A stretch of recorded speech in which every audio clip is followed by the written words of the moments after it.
Let's talk about the Clippers. You lost Chris Paul. We did. That's a big loss after 7 seasons. How do you feel about that?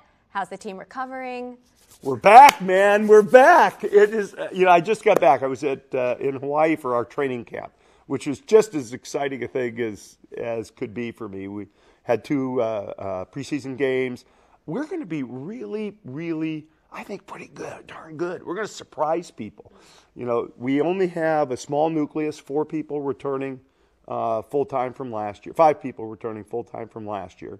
So most of our folks are new, but I think we're going to be really great. We picked up this guy, never played in the NBA before, 30 years old, Milos Teodosic. I mean, the guy is an incredible passer. It's been cool to see kind of him come alive, and I think people are going to just go, ooh, ah, in the way they expect from our team in terms of great passes to thundering finishers like Blake Griffin and DeAndre Jordan.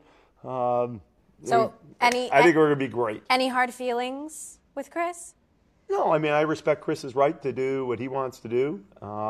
He made a choice. He and I talked it over. It wasn't my choice. Would have loved him to stay, but I wish him well. We've had a nice dinner since then.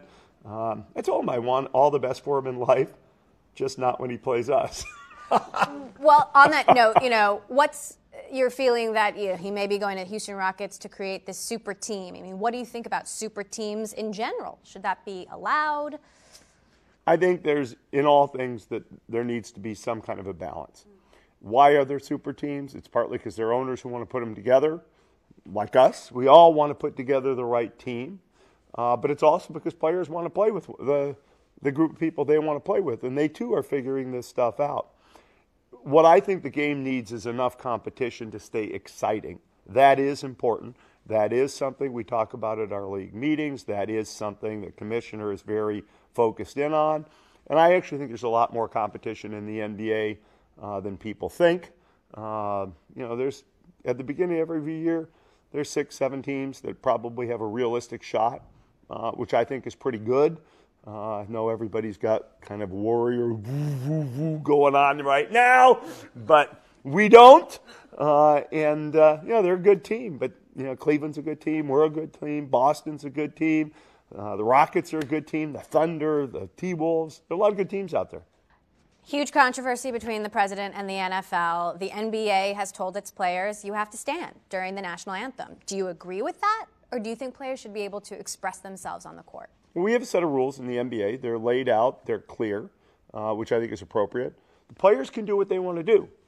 I mean, these two things are kind of not in contention, but the commissioner has made it clear that we have rules, and he has to enforce the rules, and he will enforce the rules if players do not respect the rule that says you stand during the national anthem. I think, to the degree our players have ways they want to express themselves, they can use any of the tools at their disposal. Some of those tools might be in violation of NBA rules. Some of those tools are not in any violation of NBA rules. It's up to the players, and they know kind of where things stand and the consequences. I certainly support our players exercising their free speech in the ways that seem authentic to them. So if they want to kneel, they can kneel? They can. They know their consequences, but they certainly can. What are the consequences? The commissioner will let that be known should such an action happen, and he's made that clear. So what have you said to the team? Have you guys talked about this? All I've said, and I've said really to Doc, is we would support our players if they want to have a message that they want to put out, and there's any way for the team to support them in expressing themselves in ways that are appropriate. We're happy to support our players in that. Do you think this is something Trump should have got involved in the first place? A fight he should have picked? I don't know. I can't tell the president what's the fight to get involved with or not. I can tell you, I respect our athletes. I respect the way our athletes are out there expressing themselves. Whether you agree or disagree is not the point. It's just not the point. There are issues on their minds that they want to push to the fore. Now I actually hope the dialogue behind these things gets at the issues, and that we move to that next phase. Whether it's what the players have expressed or what the president has expressed, there's something back there. They were good to express it. Now let's hope we can to actually move to to the issues behind them, whether it's race or police or respect for the military and the police. Those are important issues that we need to get to.